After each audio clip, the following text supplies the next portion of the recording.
Assalamualaikum warahmatullahi wabarakatuh. Perkenalkan, nama saya Ulil Albab dengan NIM 53010220082 dari kelas SPIB.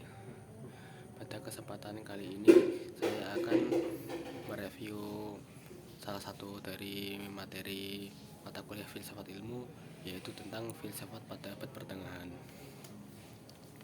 Filsafat abad pertengahan sering disebut filsafat skolastik. Kata skolastik berasal dari kata sekuler yang berarti ajaran atau sekolahan. Sebutan skolastik mengungkapkan bahwa ilmu pengetahuan abad pertengahan dipelajari di sekolah-sekolah. Seiring berjalannya waktu, kata skolastik menjadi istilah yang populer, digunakan untuk menyebut filsafat yang berkembang pada abad 9 sampai 15 Masehi. Filsafat zaman skolastik mempunyai ciri khusus, yaitu pemikiran filsafat yang dipengaruhi oleh ajaran agama. Filsafat yang lahir dari peradaban Yunani tumbuh dan berkembang ke wilayah-wilayah lain di Eropa. Filsafat masuk ke wilayah Eropa bersamaan dengan berkembangnya agama Kristen. Karena itu, filsafat Yunani berintegrasi dengan agama Kristen dan membentuk suatu formulasi baru. Kekuatan filsafat Yunani dan agama Kristen sangat seimbang. Dengan demikian, filsafat Eropa merupakan sesuatu yang baru. Ibarat pohon, filsafat lama atau filsafat Yunani merupakan pokok batangnya, tetapi mempunyai tunas yang baru yang dipengaruhi agama Kristen, sehingga semakin tumbuh dan berkembang secara rindang. Meskipun demikian, filsafat Eropa pada abad pertengahan ini juga dapat dikatakan sebagai abad gelap. Hal ini dikarenakan pada waktu itu gereja sangat membelenggu kehidupan manusia. Manusia tidak lagi memiliki kebebasan untuk mengembangkan potensi yang ada dalam dirinya. Semboyan yang berlaku bagi ilmu pada abad pertengahan ini adalah Ancilla Theologia atau abdi agama.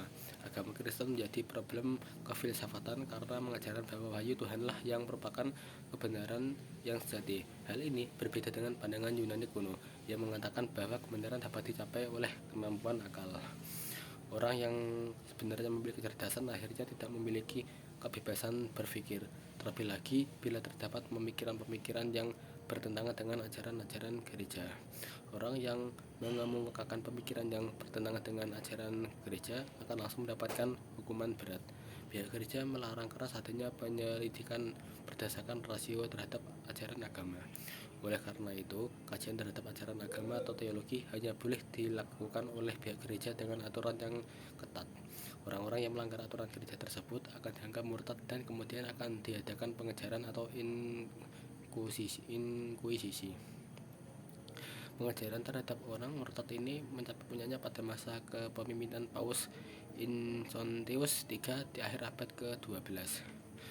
Abad pertengahan juga dapat dikatakan sebagai suatu masa yang penuh dengan upaya menggiring manusia ke dalam kehidupan dan kepercayaan yang picik dan fanatik, dengan menerima ajaran gereja secara membabi buta. Oleh karena itu, perkembangan ilmu pengetahuan terhambat. Pada masa ini, gereja sangat mendominasi dengan dalih untuk membimbing umat manusia ke arah hidup yang saleh. Tetapi di sisi lain, dominasi gereja ini yang tanpa dibaring dengan memikirkan martabat dan kebebasan manusia yang mempunyai perasaan, pikiran, keinginan, dan cita-cita untuk menentukan masa depannya sendiri. Zaman abad pertengahan ditandai dengan tampilnya para teolog di bidang ilmu pengetahuan. Para ilmuwan pada masa ini hampir semua adalah para teolog, sehingga aktivitas ilmu terkait dengan aktivitas keagamaan. Tokoh yang terkenal adalah Thomas Aquinas. Menurut pendapatnya, semua kebenaran asalnya dari Tuhan. Kebenaran diungkapkan dengan jalan yang berbeda-beda, sedangkan iman berjalan di luar jangkauan pemikiran. Ia mengimbau agar orang-orang untuk mengetahui hukum alamiah atau pengetahuan yang terungkap dalam kepercayaan. Tidak ada kontradiksi antara pemikiran dan iman. Semua kebenaran mulai timbul secara keutuhan, walaupun iman diungkapkan lewat beberapa kebenaran yang berada di luar kekuatan pikir. Thomas telah menafsirkan pandangan Tuhan sebagai zat yang tidak ada hubungannya dengan kejahatan atau tidak mempunyai pengetahuan tentang kejahatan-kejahatan di dunia. Jadi pada pembahasan dari filsafat pada abad pertengahan itu, pembahasannya menarik karena pada abad pertengahan itu merupakan kuatnya pengaruh gereja. Pada masa itu dianggap abad kegelapan karena pada saat itu tidak ada kebebasan untuk mengembangkan potensi manusia pada dirinya sendiri. Jadi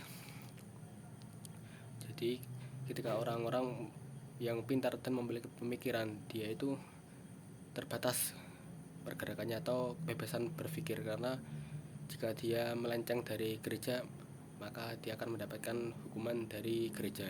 Jadi karena dia menghindari dari hukuman, makanya dia tidak berani berpendapat.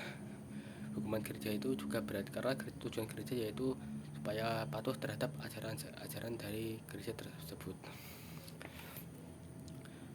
Nah, jadi pada abad itu para filsuf itu pemikiran itu cenderung ke pengetahuan keagamaan, yaitu tentang keagamaan agama Kristen.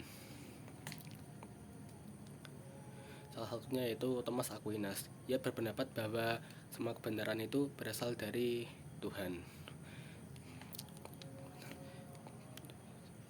Mungkin inilah sedikit review dari saya. Apabila banyak kekurangan dan banyak salah kata dari saya mohon maaf yang sebesar-besarnya. Wabillahi taufiq wal hidayah. Wassalamualaikum warahmatullahi wabarakatuh.